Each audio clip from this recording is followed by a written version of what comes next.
Hello friends, मेरे प्यारे बच्चों, कैसे आप सभी। आप सबको फिर से हमारे यूट्यूब चैनल एजुकेशन हब पे फिर से आप लोग का स्वागत है।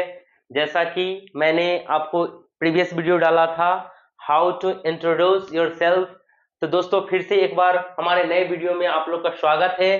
जैसा कि आप सभी को पता है कि 10th का और 12th का एग्जाम आने को है। सो फ्रेंड्स, मैं 10th और 12th के एग्जाम को लेकर के कुछ वीडियो अभी लेकर के आ रहा हूं, जो बच्चों को एग्जाम के लिए काफी इंपोर्टेंस होंगे। तो मेरे प्यारे बच्चों, इसे ज्यादा से ज्यादा शेयर करेंगे, सब्सक्राइब करेंगे, लाइक करेंगे, कमेंट करेंगे। मेरे प्यारे बच्चों, आज मैं आप लोग के लिए वीडियो लेकर के आया हूं, Indian civilisation and culture. Indian civilisation and culture आप लोग के लिए वीडियो लेकर के आया हूं। दोस्तों, अगर आप 12th के एग्जाम दे रहे हैं तो ये मान के चलिए कि ये तो आपका एग्जाम में छपने वाला क्वेश्चन है। यहां से आपको 5 नंबर कंफर्म है। सो मेरे प्यारे बच्चों, आप लोग बिल्कुल थोड़ा सा भी स्किप ना करेंगे और वीडियो के अंत तक बने रहेंगे। मेरे प्यारे बच्चों, जैसा कि आप यहाँ पे बोर्ड पे देख रहे हैं, इंडियन सिविलाइजेशन एंड कल्चर, ये आपका समरी है, जो कि 12th के बोर्ड एग्जाम में 5 नंबर में आने का चांसेस 90% होता है। तो मेरे प्यारे बच्चों, आइए आप लोग को हम इसको बिल्कुल 100% कॉन्सेप्ट के साथ, बिल्कुल बेसिक फुल एक्सप्लेनेशन के साथ आपको समझाते हैं और सारे कॉन्सेप्ट को क्लियर कराते हैं। बिल्कुल बने रहिएगा अंत तक। तो इंडियन सिविलाइजेशन कल्चर, ये आपका समरी है प्यारे बच्चों, है ना। चलिए हम स्टार्ट करते हैं।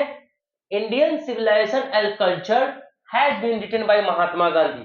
देखिए मेरे प्यारे बच्चों, इंडियन मतलब भारतीय, सिविलाइजेशन मतलब सभ्यता, एंड कल्चर और हमारी सभ्यता, संस्कृति, has been written by Mahatma Gandhi. इसको लिखा गया है महात्मा गांधी के द्वारा, है ना। ये क्लियर हो गया प्यारे बच्चों। Indian civilisation and culture has been written by Mahatma Gandhi. Indian civilisation and culture जो है, महात्मा गांधी जी के द्वारा लिखा गया एक निबंध है।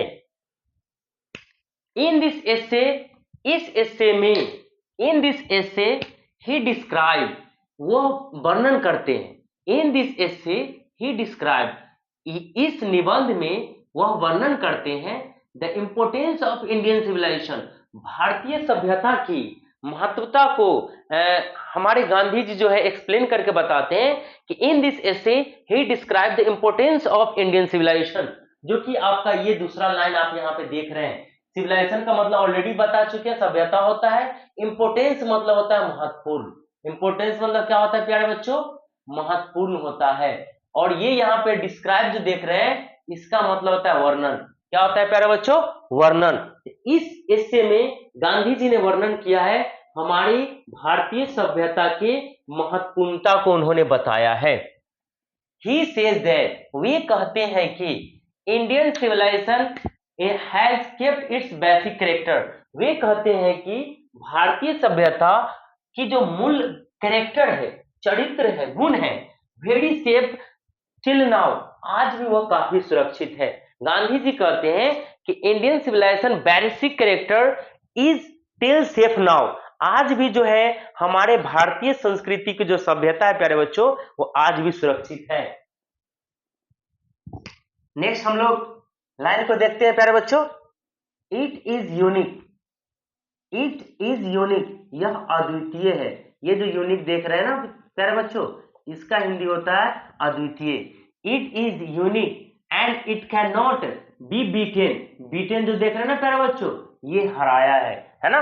It is unique and it can not be beaten in the world. हमारा जो भारतीय सभ्यता है वो अद्वितीय है और इसकी दुनिया में कोई ताकत इसे हरा नहीं सकती है।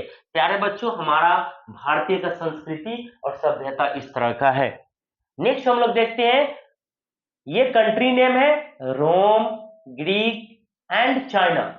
Rome, Greek and China and many other country left there on ancient civilisation. यहाँ पे जो एंशियंट प्यारे बच्चों वर्ड देख रहे हैं, इसका अर्थ होता है प्राचीन। इसका मतलब होता है प्राचीन।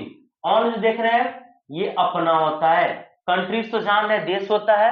लेफ्ट मतलब खो जाना, गायब हो जाना, चला जाना, है ना। और ये यहाँ पे जो मेनी देख रहे हैं, मेनी मतलब बहुत सारे होते हैं, और रोम, ग्रीक, चाइना ये आपका क्या है, देश का नाम है। तो सो प्यारे बच्चों, हम यहाँ से इस लाइन को फिर से दोबारा समझते हैं।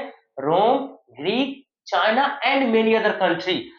रोम, ग्रीक और चाइना और बहुत सारे देश left there own ancient civilisation, अपने जो प्राकृतिक प्राचीन संस्कृति सभ्यता है उसको खो दिए। यहाँ पे एंशिएंट का मतलब होता है बच्चों प्राचीन, नॉट प्राकृतिक।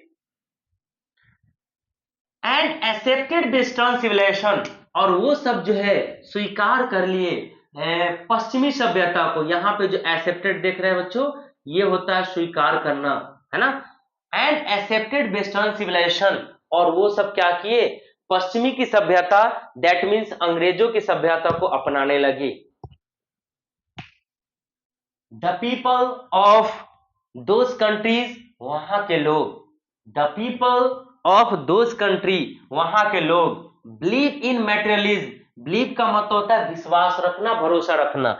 अब मैटेरियलिज्म का अर्थ होता है प्यारे बच्चों भौतिकवाद, बाहरी सुख सुविधा के चीजों पे वो लोग ज्यादा बिलीव रखते हैं, भरोसा रखते हैं। इस लाइन को फिर से समझ लेते हैं प्यारे बच्चों।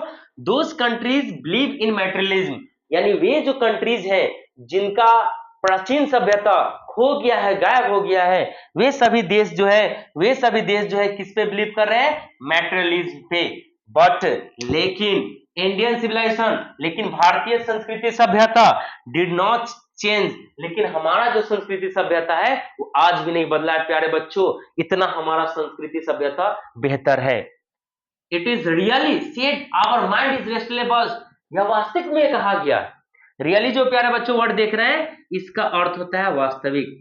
इसका क्या अर्थ होता है प्यारे बच्चों, वास्तविक। It is really said our mind is restless bird, यह वास्तव में सच कहा गया है, यह वास्तव में कहा गया है हमारा जो दिमाग है वो बेचैन चिड़िया है। ये जो रेस्टलेस जो वर्ड देख रहे हैं प्यारे बच्चों, इसका मतलब होता है बेचैन, और ये बर्ड जो देख रहे हैं प्यारे बच्चों, इसका मतलब होता है चिड़िया।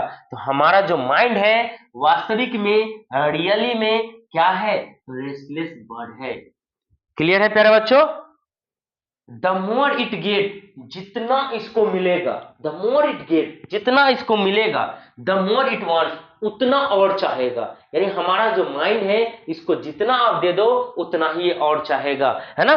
The more it get the more it wants, जितना इसको दिमाग को मिलेगा उतना और ये चाहेगा। इसीलिए कहा गया है it is really said that our mind is a restless bird, ये सच में कहा गया है, ये वास्तविक बात है कि हमारा जो दिमाग है वो क्या है, बेचैन चिड़िया है।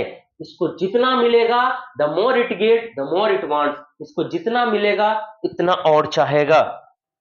एंड स्टिल रिमेन अनसेटिस्फाइड, और ये अंत तक अनसेटिस्फाइड रहेगा, असंतुष्ट रहेगा, है ना। एंड स्टिल रिमेन अनसेटिस्फाइड, और ये अंत तक क्या रहेगा प्यारे बच्चों, अनसेटिस्फाइड, असंतुष्ट रहेगा। ठीक है, तो मैं प्यारे बच्चों इसको क्लीन कर देता हूं, ठीक है। और इसके नेक्स्ट अभी थोड़ा सा बाकी है, तो आप लोग लाइन पे अंत तक बने रहे प्यारे बच्चों। अब थोड़ा सा बचा हुआ है, मुश्किल से 5 मिनट का क्लास है प्यारे बच्चों, 5 नंबर अगर उठाना है तो साथ में जुड़े रहे।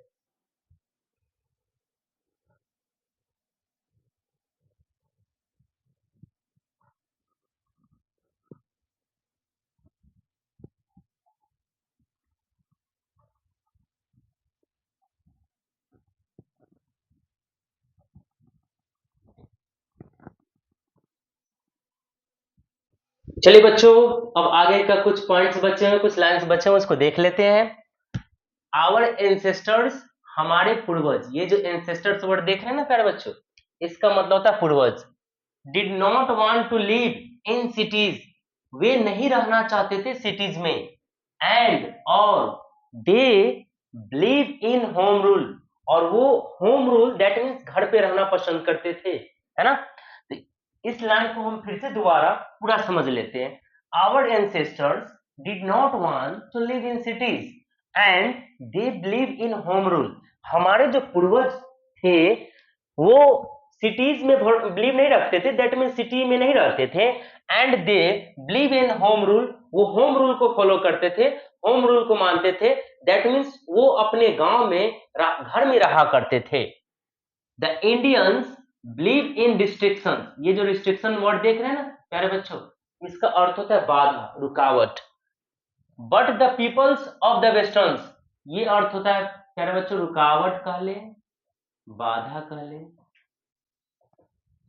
But the people of the western countries believe in materialism. Already प्यारे बच्चों मेटेरियलिज्म का अर्थ बता रखे हैं। And human desire etc. लेकिन the Indians believe in restrictions. जो हमारे भारतीय हैं वो अपने रुकावट चाहत को रोकने पर बिलीव करते हैं, रोकने पर डिपेंड करते हैं, वो अपनी इच्छाओं को कंट्रोल करते हैं। But the people of the western, लेकिन जो वेस्टर्न के पीपल है, वेस्टर्न कंट्री के लोग हैं, बिलीव इन मेटेरियलिज्म, वो भौतिकवाद और सुख सुविधा पे डिपेंड करते हैं, सुख सुविधा लेते हैं। एंड ह्यूमन डिजायर, और इंसानी इच्छा को पूर्ति पे वो बिलीव करते हैं। एट लास्ट, और अंत में ही सेज दैट, वे कहते हैं कि that our civilisations culture etc depend on restricting wants. हमारे जो संस्कृति सभ्यता है वो रिस्ट्रिक्टिंग वांट्स, दैट मीन्स हम अपनी इच्छाओं पे कंट्रोल करके जीते हैं, हम अपनी चाहतों पे रुकावट करके जीते हैं। एंड सेल्फ कंट्रोल, और हम लोग का खुद पे अपना कंट्रोल होता है। हमें अगर कुछ चाहिए तो हम अपनी जरूरत के हिसाब से अपने कंट्रोल करके हम चलेंगे। आज हमें कार लेना है तो हम कार लेने से पहले अपने इस इच्छा को घर के फैमिली सारे चीजों को देखते हुए अपने कंट्रोल पे करके लेंगे। लेकिन यही वेस्टर्न कंट्री के लोग होंगे तो वो उनके पास पैसा होगा, वैसे ही क्या कर लेंगे, कार गाड़ी खरीद लेंगे। तो ये होता है सेल्फ कंट्रोल, यानी हम लोग खुद पे कंट्रोल करते हैं। चलिए नेक्स्ट हम लोग देखते हैं, but western civilisation depend on human want. ये जो देख रहे हैं प्यारे बच्चों ह्यूमन वांट, मतलब हो गया वो अपनी इच्छा की पूर्ति करने में सारा कुछ लगा देते हैं, अपनी सुख सुविधा में सब कुछ लगा देते हैं। बट द वेस्टर्न सिविलाइजेशन, लेकिन जो पश्चिमी की सभ्यता है, डिपेंड्स ऑन ह्यूमन वांट्स, अपनी सारी इच्छाओं की पूर्ति कर लेता है, सारी सुख सुविधाओं को पूर्ति कर लेता है। इस तरह से प्यारे बच्चों आपका Indian civilisation and culture chapter ends होता है। बिलीव है कि प्यारे बच्चों आपको सभी कुछ समझ में आया होगा। फिर भी अगर कुछ प्रॉब्लम रह गया हो तो आप हमारी चैनल्स पे कमेंट सेक्शन है, उस पे आप कमेंट्स कर सकते हैं, या पर्सनली आप हमें मैसेज भी कर सकते हैं। प्यारे बच्चों उम्मीद है कि आपका ये बेस्ट रहा होगा, और आपसे फ्रेंड्स आप प्यारे बच्चों एक ही उम्मीद है कि आप मुझे जितना हो सके सपोर्ट्स करें, ताकि मैं आपके लिए हर दिन हर रोज आपके लिए नया नया वीडियो लेकर के आए। सो मेरे प्यारे बच्चों इसे शेयर करना ना भूलें, अपने फ्रेंड्स रिलेटिव के साथ शेयर करें। Okay, thank you.